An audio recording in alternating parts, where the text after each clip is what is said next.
ఒక్క ఊర్లో మనం సాటింపు చేస్తాము, ఒక్క డప్పుతో సాటింపు చేస్తే చుట్టూరు ఇరవతాయి. అవునా?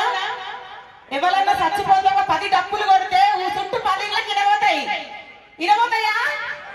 మరి గదే 1,00,000 డప్పులు కొడితే హైదరాబాద్ నడి ఒడ్డున అత్తమొచ్చన కొడుకుల గుండెలు ఉన్నాయా? అత్తచన కొడుకులకు సావు డప్పు, మనకు సపోర్ట్ గా మద్దతు వచ్చిన వాళ్ళకు ఇది మన సక్సెస్ డప్పు. అంతేనా? జై మాదిగా. అయితే నాకు కూడా ఫస్ట్ అన్నెందుకు టీడీపీకి సపోర్ట్ చేస్తాడో, అన్నెందుకు కాంగ్రెస్ కి సపోర్ట్ చేసిండో, ఇప్పుడు ఎందుకు మరి బీజేపీకి సపోర్ట్ చేసిండో నాకు అర్థం కాకపోతుండే. కానీ అర్థమైనాక ఆ బాపు ఎంత మోసపడ్డాడో నాకు అర్థమైంది. మన అర్థమైంది కాబట్టి మనం అందరం కదులుతున్నాం. ఎందుకు ఎవరి దగ్గరికి కూర్చున్నా కూడా వాళ్ళ దగ్గరికి పోయి చేయి వ్యాపిందంటే, ఎవరు వస్తే వాళ్ళ దగ్గరికి ఎందుకు పోయి చేయి వ్యాపిందంటే దోషోలే, ఎవరు వచ్చినా జాతిని కాపాడతారో, ఎవరు వచ్చినా జాతిని సపోర్ట్ చేస్తారో అనే ఉద్దేశంతోనే అన్న వేలు తప్పించి ఎటువంటి పార్టీని ఎటువంటి పదవిని ఆశించి కాదు. జై మందకృష్ణ, జై మందకృష్ణ.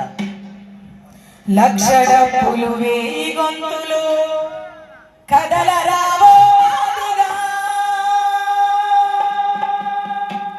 1,00,000 డప్పులు 1000 గొంతులు కదలరావో మాదిగా, 1,00,000 డప్పులు 1000 గొంతులు కదలరావో మాదిగా.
గుండె చప్పుళ్ళు, వేలాది గొంతుకల ఉద్యమ పాటలు అనే ఒక మహత్తరమైన సాంస్కృతిక కార్యక్రమం జరగబోతున్న సమయంలో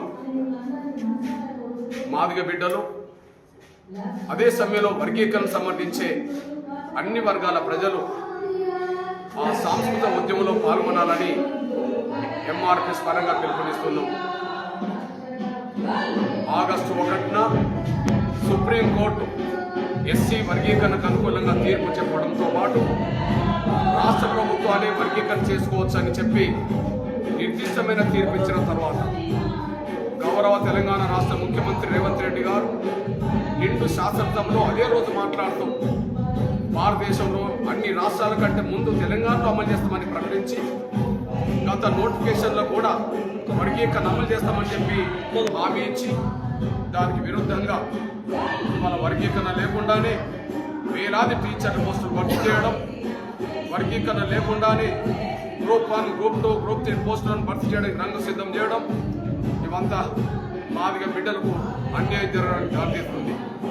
అదే సమయంలో ఎస్సీ వర్గీకరణ వ్యతిరేకించే కాంగ్రెస్ పార్టీలో ఉండబడే మాల ప్రజాప్రతినిధులు కాంగ్రెస్ పార్టీ నిర్ణయాన్ని ధిక్కరిస్తున్నారు, ముఖ్యమంత్రి నిర్ణయాన్ని ధిక్కరిస్తున్నారు. కాంగ్రెస్ అధిష్టానం ఎస్సీ వర్గీకరణకు అనుకూలం, కాంగ్రెస్ మేనిఫెస్టో ఎస్సీ వర్గీకరణకు అనుకూలం, ముఖ్యమంత్రి రేవంత్ రెడ్డి గారి అసెంబ్లీ ప్రకటన వర్గీకరణకు అనుకూలం.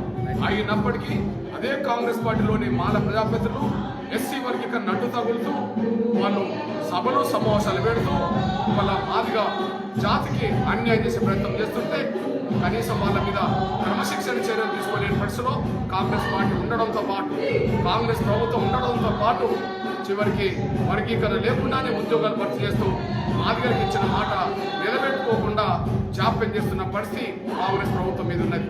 కాబట్టి ఇంకా జాప్యం చేస్తుంటే మేము మౌనంగా ఉంటే మా బిడ్డలు నష్టపోతున్నారనే విషయం గమనించాం. కాబట్టి ఖచ్చితంగా ఫిబ్రవరి 7న లక్షలాది డబ్బులతో మా ఆవేదన, మా ఆకాంక్ష ముఖ్యమంత్రికి వినబడేలా, ప్రపంచానికి వినబడేలా, మాదిగ ఉద్యమకారుల పాటలతో, కళాకారుల పాటలతో మా ఆకాంక్షను ప్రపంచానికి తెలియజేసేలా ఒక మహత్తరమైన సాంస్కృతిక కార్యక్రమాన్ని హైదరాబాద్లో ఫిబ్రవరి 8న నిర్వహించబోతున్నాం. దానికి ఖచ్చితంగా మాదిగలు అనబడుతున్న ప్రతి ఒక్కరూ ఇంటికో డబ్బు కొనుక్కోండి, ఖచ్చితంగా డబ్బుతో హైదరాబాద్కు రండి. అదే సమయంలో వర్గీకరణ సమర్థించే ప్రజాస్వామ్యవాదం కూడా ఖచ్చితంగా కులంతో, మతంతో సంబంధం లేకుండా అన్ని వర్గాల ప్రజలు కూడా ఆ సాంస్కృతిక ఉద్యమంలో భాగస్వాములు కావాలని చెప్పి నేను విజ్ఞప్తి చేస్తున్నా, పిలుపునిస్తున్నా.